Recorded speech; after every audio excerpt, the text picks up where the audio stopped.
Bicara tentang sampah, jumlah sampah memang pasti akan naik seiring dengan meningkatnya jumlah populasi penduduk. Ya benar sekali, pengelolaan sampah yang buruk dan tidak terpadu ini menyebabkan sampah menjadi masalah perkotaan yang tidak pernah usai. Dan tidak hanya mengotori daratan maupun bantaran sungai, Enggi, efeknya juga sampai ke laut. Ya, tugas pengelolaan sampah ini bukan hanya tanggung jawab pemerintah nih Peter, tapi warga ini juga bisa mulai kesadaran hidup bersih dari diri sendiri.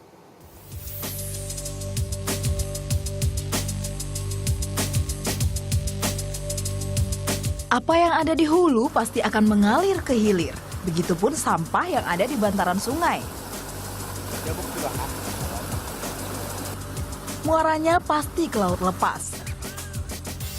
Salah satunya adalah Muara Angke, Jakarta, yang menjadi titik akhir perjalanan sampah dari bagian barat Pulau Jawa. Pasokan sampah di sini bagai tak berujung, makin hari makin menggunung. Tiap harinya ada sekitar 2.500 ton sampah yang mencemari perairan Jakarta. Sementara hanya 20% saja yang bisa diangkat ke tempat pembuangan akhir.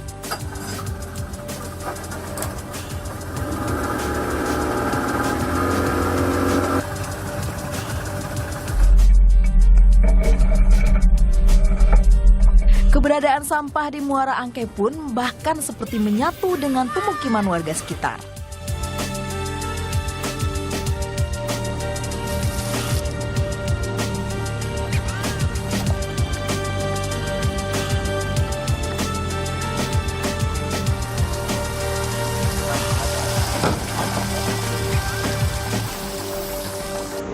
Saking tercemarnya, bangunan-bangunan di pinggir Teluk Jakarta ini berdiri di atas sampah yang telah menggunung selama bertahun-tahun.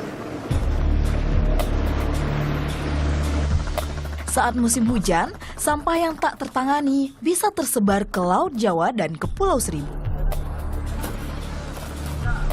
Bisa.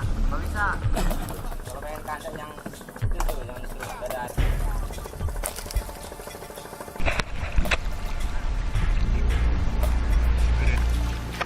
Sebagian besar sampah di Muara Angke berasal dari kali-kali di sekitar Jakarta, Banten, dan Jawa Barat. Upaya Dinas Kebersihan DKI Jakarta dalam menanganinya adalah dengan menerjunkan petugas-petugas kebersihan beserta kapal-kapal pengeruk sampah. Beginilah kegiatan mereka sehari-hari mengurai sampah Jakarta yang tak akan pernah ada habisnya. Ada 98 petugas dan ada 27 kapal yang menangani sampah di pantai Jakarta. Namun, amunisi tersebut belum jitu menghalau sampah yang terus membanjiri Muara Angke tiap hari.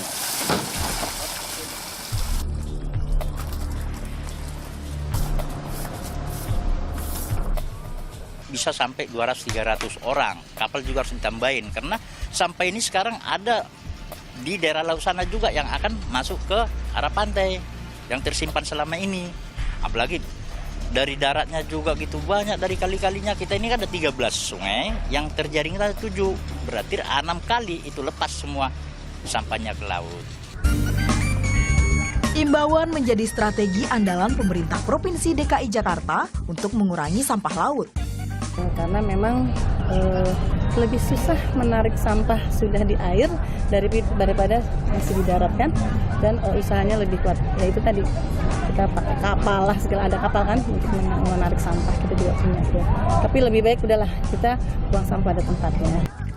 Tapi imbauan dianggap kurang.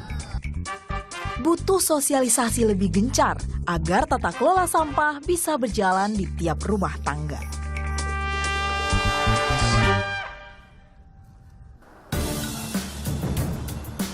Cuma seharusnya kalau pemerintah jeli melihat fenomena sekarang ini gitu ya, maraknya kemudian ada bank sampah, ada orang-orang yang kreatif mendaur ulang sampah, meskipun tidak sepenuhnya membuang, tidak sepenuhnya mengurangi ya, zero sampah itu, tapi minimal menunda membuang sampah.